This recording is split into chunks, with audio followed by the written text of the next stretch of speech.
Yeah, I don't. Is that a microphone or just a recording device? Well, both.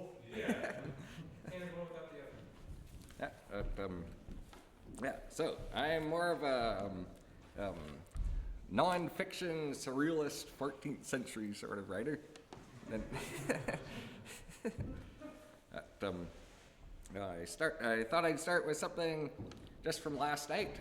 It's an email. I did self-consciously write it, thinking that might be useful to have just written it last night, but otherwise it was just a regular email. And,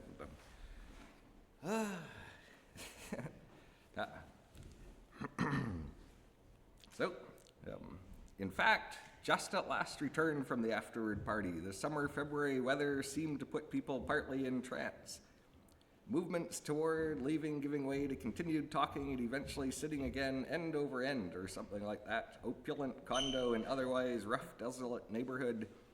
And Owen sees a skinny guy hunched in a doorway, jumping a bit to stay warm, and declares, "That's my old friend, William New from Hamilton." Well, a charmed night, 22nd giving way to 23rd, that they're Jones' night for the year. Dinner at the Goldstone, a brief reading with subtle drums, then prolonged wine. The cars all turned out to be gentle. On Bathurst, a car pulling a fast, reckless U-turn came charging at me on the turnaround and was able to pause.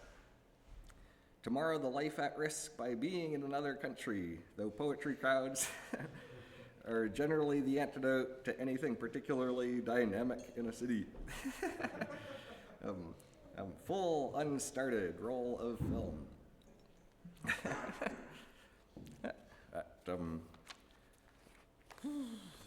Yeah, last night was a really nice night. Quite spectacular. Spadina Street's a huge, wide street that goes through the Young Street's thought of the center of the town, but it's more HMV, noisy sort of street. Spadina's just huge and wide with thousands of people. Hey, so as introductory reading to the entire nation of the United States. I was thinking to be introductory. I was born in Moncton, but I don't have a single poem that really in any way references anything to do with ever having been in Moncton, oddly enough. I have a hint of an accent from there. And then Saint Jean, Quebec, practically completely absent from my writing. There's photographs of being there that I remember very vividly, and massive 16-foot snowbanks. So if you're walking to the store, you'd go to the top of the snowbank rather than be down in the road getting skidooed or something. Genuinely snowy. And then I'll let David McFadden introduce me a little bit by not introducing me at all. He didn't know me when he wrote this, but a chunk from his trip around Lake Erie, which also comes around here, of course. Lake Erie was most spectacular, seeing it with the bridge and the customs people over there.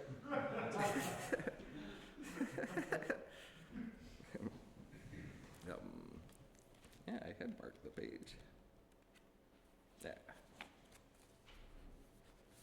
Yeah, it's called Windsor Gateway to the North, and it's by David McFadden, and he's from Hamilton, where my father was born, and he visited Windsor, where I mostly grew up.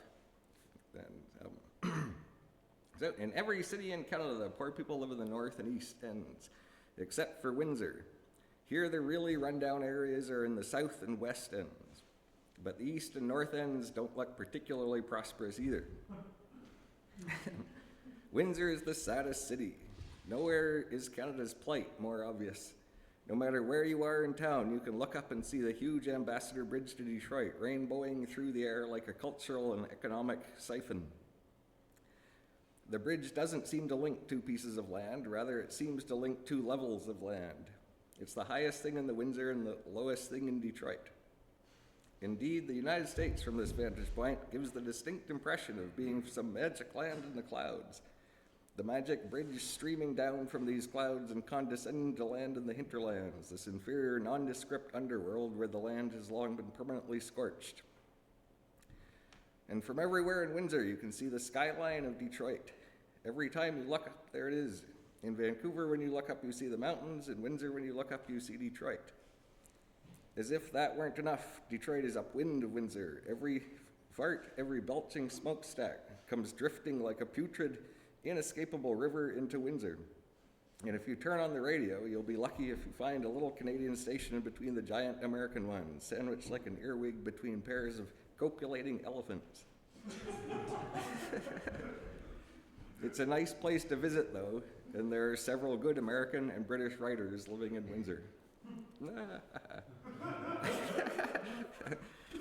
McFadden's little snag there at the end.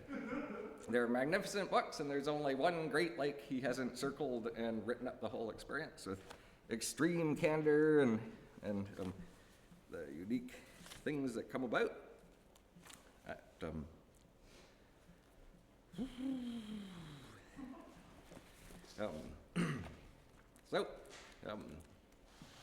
I work mostly in photocopy myself, but I periodically do trade books with the Press Exile.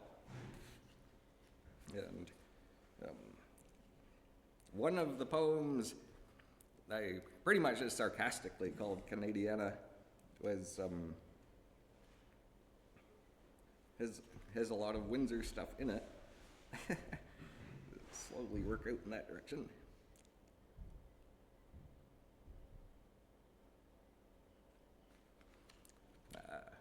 But there's ones just like it that Armageddon Tours Canada is what it's actually called. Right?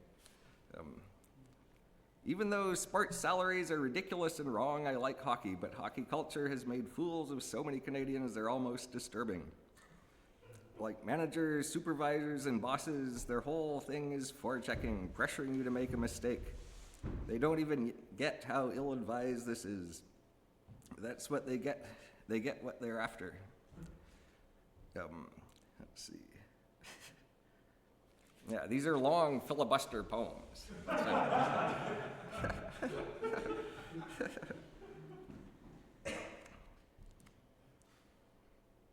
Okay, here's a much briefer poem. It's called Old Wide Eyes. Every religion is a circus of consciousness, head-to-toe simulacra. Shores may crisscross with shores. There is no radar, no radiation. It's young Wide Eyes. It's the God of the little people. Oh, hello, God of the little people.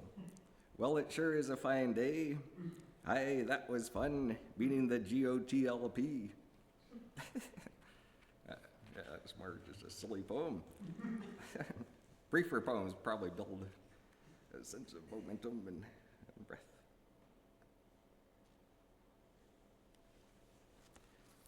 Yeah. I don't actually read this book that much. I didn't pick up that many copies of that one. But, okay, here's a very old poem from Generation magazine in 1983. It's called The Brain Has Been.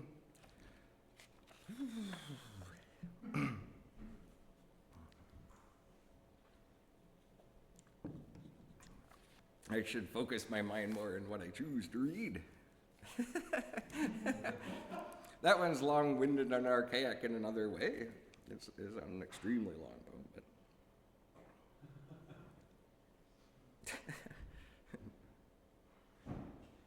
yeah, that's highly poetic material. This one's quite chirpy, and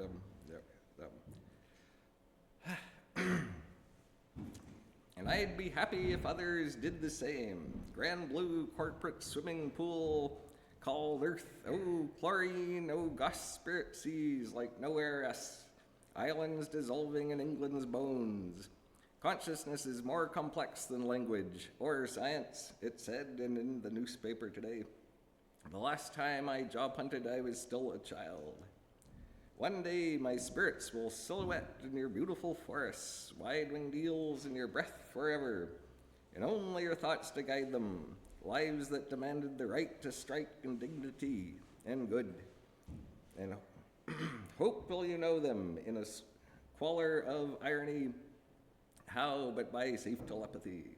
Ha, but it's true. La telepathique. Ah, good. Bite the head right off that cow. I did not bloody well say that. They used to call it memory. Yeah, I printed about 500 of those and gave them out for a while. It was at a time when there's teacher strikes and violent clashes. I could read a little bit of that to give some context of recent time.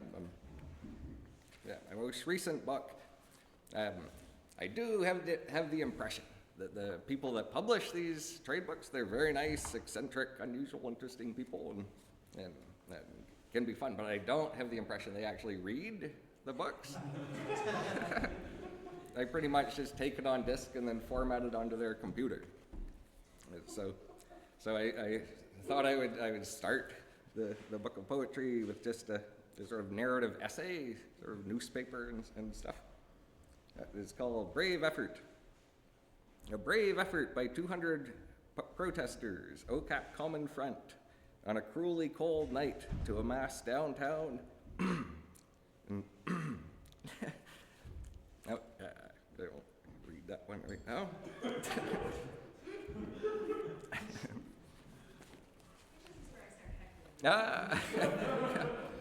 No, it would probably help. Oh no.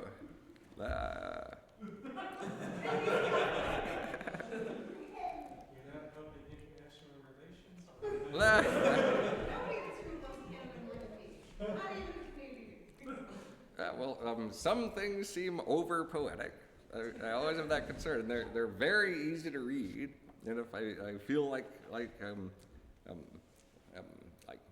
Sunday school, I could read those. But then there's harsh poems, and and there are real filibuster poems that are just designed to subdue crowds. That's their main goal. But yeah, and then some of them are extremely emotional, and there's a good number of poems I haven't got anywhere near to completing in years and years. Like if you persist, it'll just result in gagging and all sorts of dislocations. Yeah, but so here's another extremely old one, all the way back to around 1981. I was playing with infinity atop the 1,000-fold stacked barrels behind the Hiram Walker warehouse, but I wasn't even imagining the miraculous imminent drunkenness, the number of brains to be soaked in renewed ignorance, their selves destroyed. And I left after some time, playing to sing and shout in the woods, suspicious of the suddenly enormous trees there, and shrieking at them, challenging them. One of the great joys of my life has been shrieking at inanimate objects and realizing they were not.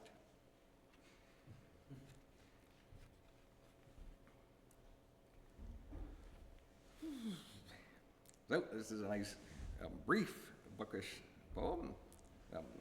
Morality. If one intuits one cannot kill morally, and one relies on one's intuition to kill, one cannot kill. Faith, none.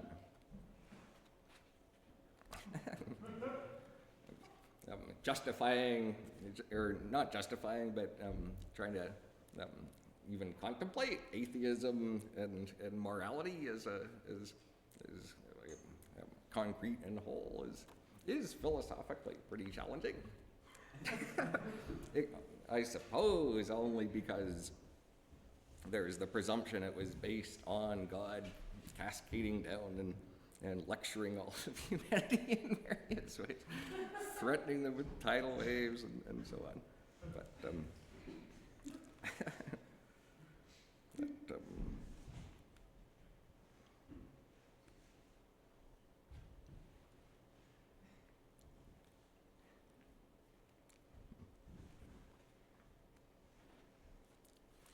so I'll stay within a relatively ordered sort of grammatical type of poem.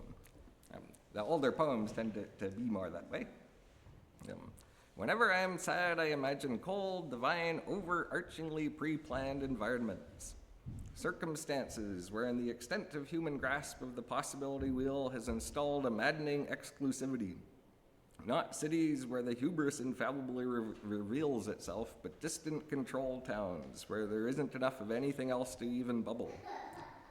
Small suburbs, small towns with nuclear plants and pine trees in straight rows. Worlds where a clock-like man has evolved, bristling in his tweed, marching precisely up his little walk to his little door with all the plans for the next microchip on the block freezing in his mind and in his hands. The tiny pockets of shadow in the cold minds of his children hinted in shrill confusion during moments of imitation sports, imitation lunch breaks, imitation bedtime stories. So little exists in such places, there isn't enough to form. And imagination, that one is more or less about Moncton. but as sort of transmuted years later, North Bay and just imagining North Bay. I've never been there, but the evil premier of Ontario of 1995 till the essay that starts that book. He was from North Bay. What could be in North Bay? People were so mean. Just rude presence arrives in Toronto because the capital is Toronto, but the hinterlands tend to dominate electorally. Toronto endlessly votes in left-wing, progressive, splendid people, and the rest of the province pounds down the next ogre from someplace who then lays waste and pulls the whole cut taxes and stigmatize and blame and so on, and then watch the society fall apart while pocketing tons and tons of money. They pulled all sorts of ridiculous things.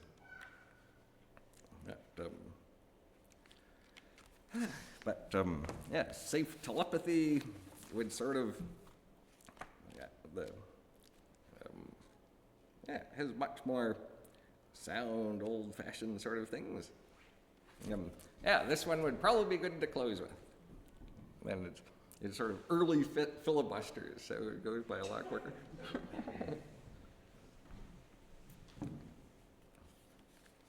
It's always sort of just the possibility of doing a given poem.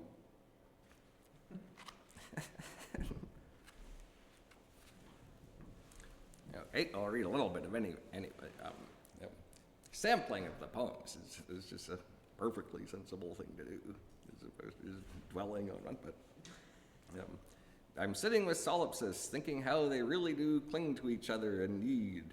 I'm seeing how they cling to language, sorting with it, and seeking to have their sorting consonant with each other, to make you consonant with their sorting. I'm sitting thinking I'd like to write a short story in which I could use real names, watching solipsis pin the tail on the donkey with their myths, watching them seek to broadcast their myths and press immensely in this cause.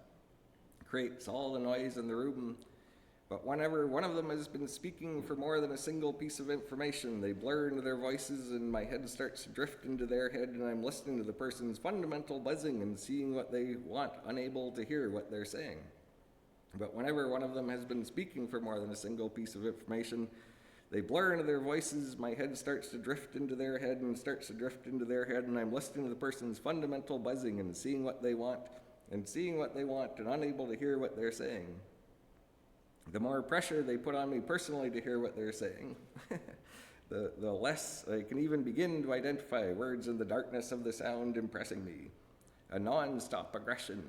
But there is a difference between friendly and disturbing aggression in the amount of internal echo, how much the solipsist is trapping his own voice and what he is saying in his four mirrors, how much they're conscious of their solipsism. None of them are conscious of their solipsism because none of them are literally conscious of their solipsism, the least solipsistic being generally the most conscious of his solipsism and vice versa, and finding myself with no end of time to consider it. Solipsism's a bit of a disgrace, but if you're conscious of it, you look about periodically or even with some obsessive concern. Solipsism's a bit of a disgrace, but if you're conscious of it, you sometimes come to a full stop. Since we're swimming in a sea of poisonous money, since our heads fall apart and drift in the room. You're nothing more than my equal, you're nothing more than her equal, you're nothing more than equal, and nothing is happening. And this is a relatively comfortable community of solipsists, ultimately I'm always able to pull out of the head of the other solipsist, and the residual effect I find is that while they continue to speak, I am able to see the room around me in the film of their speech. In the film of their breath, as one speaks of a galaxy as flying saliva in the breath of God. A powerful metaphor can silence what it states. The room becomes saturated in the film of their voice. A simple mimicking of social convivial cliches of familiarity can work wonders. An application of conventional novelistic or filmic or cultural history helps define a fine room gloss. Intense discussion of religion and terror is invigorating, as it is likely one of the building blocks of the common culture in a way that pop icons cannot be, due to the habitually ironic and after-the-fact notion of being hip, common, and everyone, which will be easily painted in whomever are in the room, usually a bar or a party. Manipulative, insistent, domineering solipsists, unless one is extremely bored or feeling a surplus of energy. But virtually all things, all energized life forms, tap pure energy, leaving you without withering fruit on the vine, contemplating the collapse of civilization with some fear and groping for freedom. I'd probably revise the third from last line there. Okay, one last poem. Yeah, and then happily move about.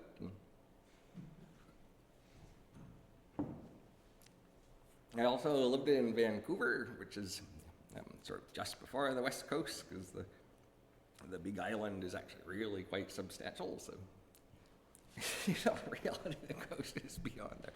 There's many cities, all sorts of people. So I was working there as a temp. I had a superb job for writing. There's just from typing skills from writing. I was an overflow typist for a bank. And so I would come in early in the afternoon, and there might not actually be any overflow yet, and I'd drink coffee in the kitchen. And it wasn't highly paid, but we were living pretty cheap. And but weirdly enough, it was an American bank, by the way.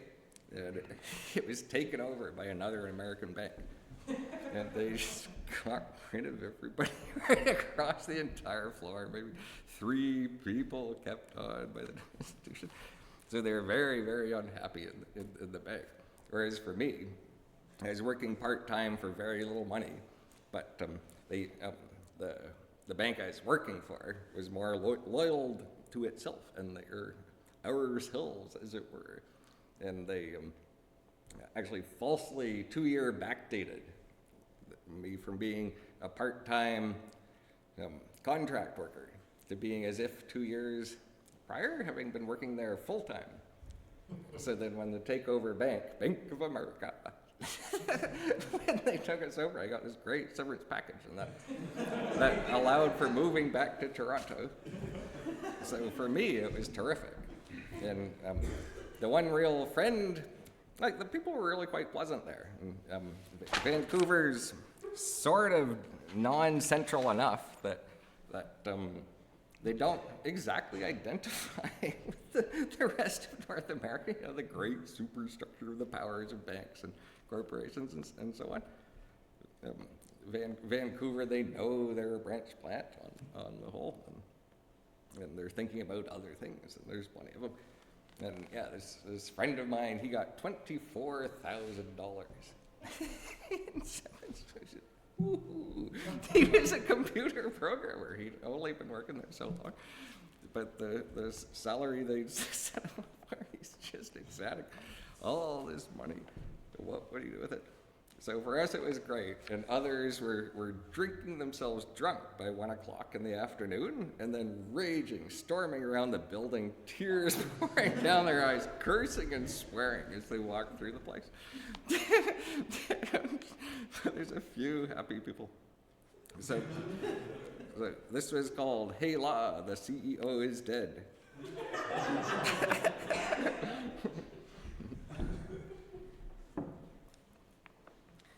Out the skyscraper, it is night at 4. Business in the mid-afternoon. 3, 3:15, 4, 10 after 4, 5. A former CEO is dead. Private reality. Eyes in a toaster. The merger threatens many jobs. Here, everyone's job is threatened. I've been thinking about quitting, but the newspapers have me believing what it's based on. The difference between the Soviet economy and our own. The currencies believed in. And I believe people in Quebec think about it 6 or 7 days a week, leaving, and that I couldn't live on welfare, and making TV commercials against free trade, and thinking, why should there be more than 4 or 5 cabinet positions? 40 or 50 representatives saving billions. But the full moon appearing in the window above 3 stores in Chinatown does light up the frame of what's been months, perhaps, of almost believing, but almost because there's nothing about this means anything to me.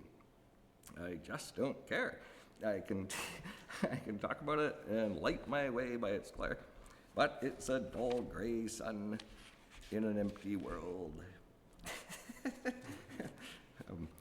That doesn't really capture it, my preamble. Sort of the sense of joy that we were experiencing at the time. But anyway, thanks. Yeah, this is unbelievably fun.